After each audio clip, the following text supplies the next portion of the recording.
apulaispormestari Arhimäki. Olette jo kuvataiteilijana ansioitunut. Meidän kanssa voitte ottaa myös musiikkitaiteen haltuunne. Meillä on sinulle vapaa paikka.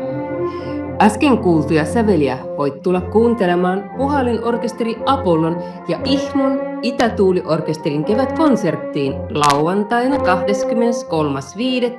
Temppeliaukion kirkossa kello 19. Konserttiin on vapaa pääsy. Tervetuloa!